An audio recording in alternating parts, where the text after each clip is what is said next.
यहाँ पर आपको खबर देते हैं कि फवाद चौधरी को दूसरी वजारतों में मुंह मारने की आदत है। फवाद चौधरी ने टार्जन बनने की कोशिश की, वजीर रेलवे शेख रशीद अहमद की वजीर साइंस पर गोलाबारी, कहा वजीर आजम से समझौता एक्सप्रेस बंद करने की इजाज़त ली, मामले पर वजीर आजम से बात करूंगा।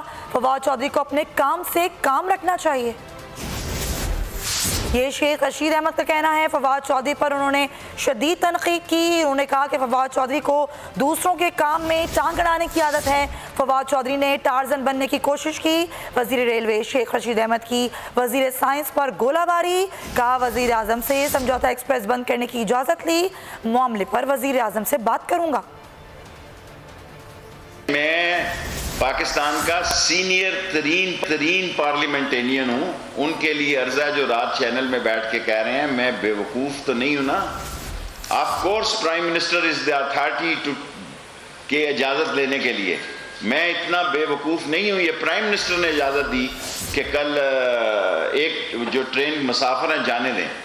प्राइम मिनिस्टर की क्लियरेंस के बाद ये किया है। उनको आदत है दूसरी मिनिस्ट्रियों में मुंह मारने की। मैं इससे ज़्यादा कुछ नहीं कहना चाहता। उनको अपने काम से काम रखनी चाहिए और उन्होंने बड़ा अपने आप से टार्जन बनने की कोशिश की है और बात करूंगा मैं प्राइम मिनिस्टर से।